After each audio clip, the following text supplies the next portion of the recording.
بسم اللہ الرحمن الرحیم۔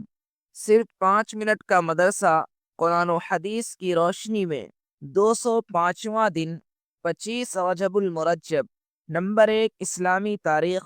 حضرت زید بن حارثہ رضی اللہ عنہ رسول اللہ صلی اللہ علیہ وسلم کے متبنہ یعنی منہ بولے بیٹے ہیں۔ بچپن میں ایک مرتبہ آپ رضی اللہ عنہ اپنی والدہ کے ساتھ ایک قافلہ میں کہیں سفر پر جا رہے تھے کہ ڈاکوؤں نے مال لوٹ لیا اور بچوں کو غلام بنا لیا اور انہیں مکہ میں لا کر فروخت کر دیا۔ ان غلاموں میں سے حضرت زید کو حکیم بن حزام نے خرید کر اپنی پھوپھی خدیجہ رضی اللہ عنہا کو دے دیا۔ جب رسول اللہ صلی اللہ علیہ وسلم کا نکاح حضرت خدیجہ رضی اللہ عنہا سے ہوا تو انہوں نے یہ غلام بطور تحفہ حضور صلی اللہ علیہ وسلم کو دے دیا۔ اس وقت ان کی عمر تقریباً 8 سال کی تھی۔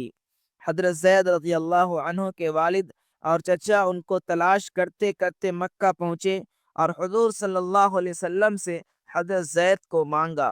حضور صلی اللہ علیہ وسلم نے فرمایا، اگر وہ تمہارے ساتھ جانا چاہے تو مجھے کوئی اعتراض نہیں ہے، اور اگر نہ جانا چاہے تو میں ایسے شخص پر زبردستی نہیں کرتا۔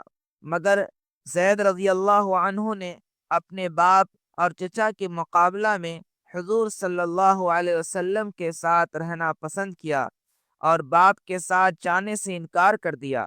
سن 8 ہجری غزوہ موتہ میں حضرت زید رضی اللہ عنہ شہید ہوئے۔ نمبر 2، اللہ کی قدرت۔ گرگٹ۔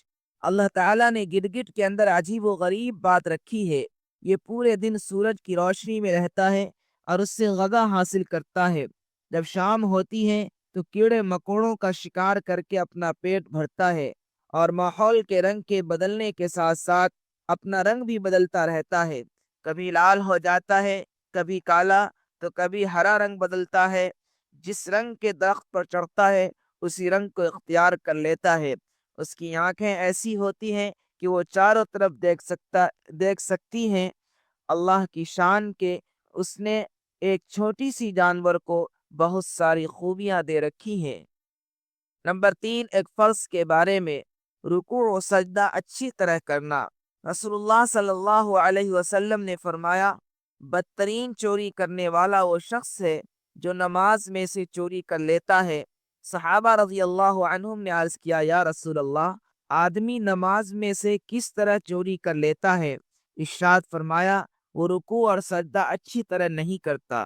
فائدہ: رکوع اور سجدہ اچھی طرح نہ کرنے کو حضور صلی اللہ علیہ وسلم نے چوری بتایا ہے، اس لیے ان کو اچھی طرح اطمینان سے ادا کرنا ضروری ہے۔ نمبر 4، ایک سنت کے بارے میں۔ ہدیہ قبول کرنا۔ حضرت عائشہ رضی اللہ عنہ فرماتی ہیں کہ رسول اللہ صلی اللہ علیہ وسلم ہدیہ قبول فرماتے تھے اور اس کا بدلہ بھی دیا کرتے تھے۔ نمبر 5، ایک اہم عمل کی فضیلت۔ نماز فجر و مغرب کے بعد دعا پڑھنا۔ رسول اللہ صلی اللہ علیہ وسلم نے فرمایا، جب تم مغرب کی نماز سے فارغ ہو جاؤ تو یہ دعا 7 مرتبہ پڑھ لو، اللہم اجرنی من النار۔ پھر تم اسی رات میں مر گئے تو جہنم سے خلاصی لکھ دی جائے گی، اور جب تم فجر کی نماز سے فارغ ہو جاؤ تو اسی طرح پڑھ لو، اگر تم اس دن میں مر گئے تو جہنم سے خلاصی لکھ دی جائے گی۔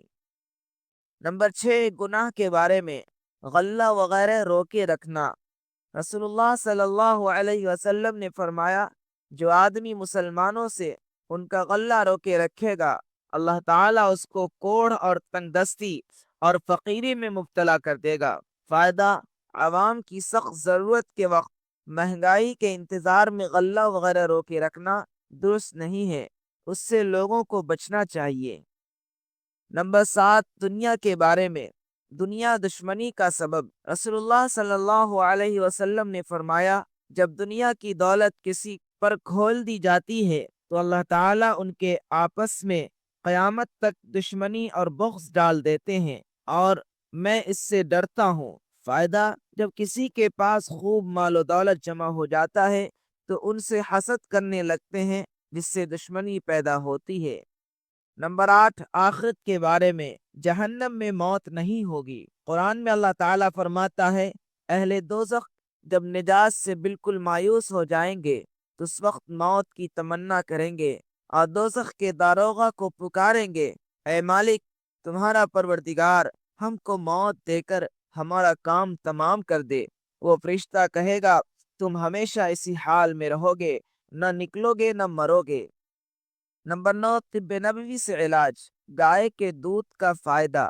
رسول اللہ صلی اللہ علیہ وسلم نے فرمایا، گائے کا دودھ استعمال کیا کرو کیونکہ وہ ہر قسم کے پودوں کو چرتی ہے، اس لیے اس کے دودھ میں ہر بیماری سے شفا ہے۔